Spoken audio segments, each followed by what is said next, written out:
Muzikayise Malephane, the man convicted of killing Tshegofatso Pule, is expected to resume his testimony at the High Court in Johannesburg this morning. Yesterday, the convicted murderer uncovered the alleged plot to murder Pule as allegedly ordered by Nthuthuko Shoba. Malephane was convicted of murder back in February of last year when he pleaded guilty and implicated Shoba as the mastermind who instructed him to do so. Newzroom Afrika's Mnisi is live for us at court this morning and has been tracking the story for some time. Linda, a very good morning to you. This morning, what are we expecting to hear in court?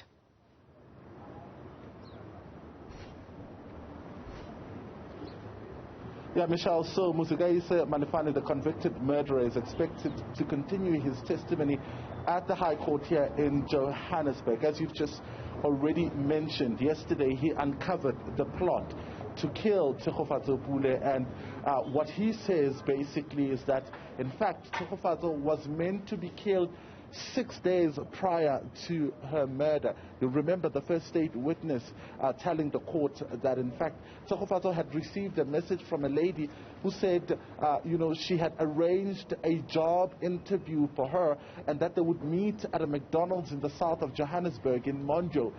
To be exact, you'll remember Tshegofatso Pule had resigned as a makeup artist.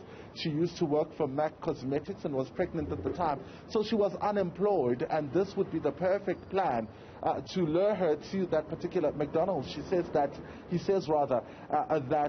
while he waited at the McDonald's, he was the one that was meant to actually pick her up and take her to Shoba's house. But she did not pitch, and that's how she cheated death. He says he informed Shoba that Tshegofatso was not arriving and he had been waiting for her for a very long time.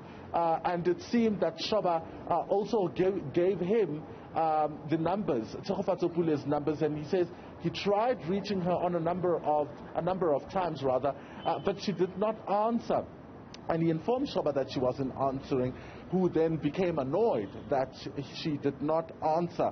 So that was 6 days prior to that to her actual murder. And of course, then he goes on to detail the details around how initially she was supposed to be killed. She was supposed to be hung at a bridge in Maritzburg. I believe that is in Roodepoort. I stand corrected, as those details have not yet been revealed in court. But he also says that what that would look like would have been kind of like a staged suicide, because Shoba had said that they would write a suicide note on her WhatsApp statuses and upload it, and then her body would be found hanging from that particular bridge. But he says he went to go and check the situation in that kind of bridge, and he realized that, in fact, that bridge was not sufficient for someone, or was not conducive to hang someone there, because it was quite busy. You know, as all of this really disturbing testimony was being heard in court yesterday, Linda, we know that the family of Tshegofatso Pule has been attending these court proceedings. What was their reaction?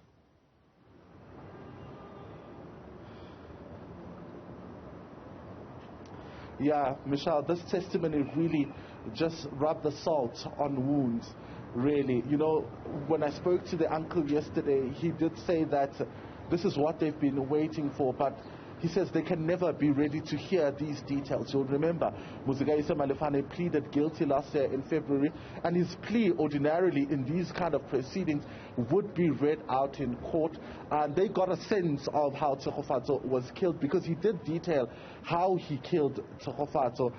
But of course, during this particular testimony, he gets to go into detail and is probed about, the happenings and how he came to be involved. And it's quite interesting how he came to be involved, because he says initially Nthuthuko had asked him to source someone to execute this crime, but he later became the person that executed this crime.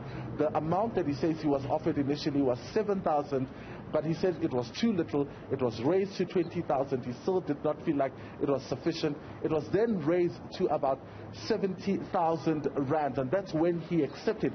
He was asked, so how did you get involved? He said, I was greedy, I was selfish, and I loved money. Sure. The cost of human life. Linda Mnisi, thanks very much indeed for that update. You would have seen on the boards there next to Linda also some detail emerging that Tshegofatso Pule, who was pregnant at the time of her murder, was excited about having a girl and that she would have named her baby Lesego. Linda is tracking that story for us.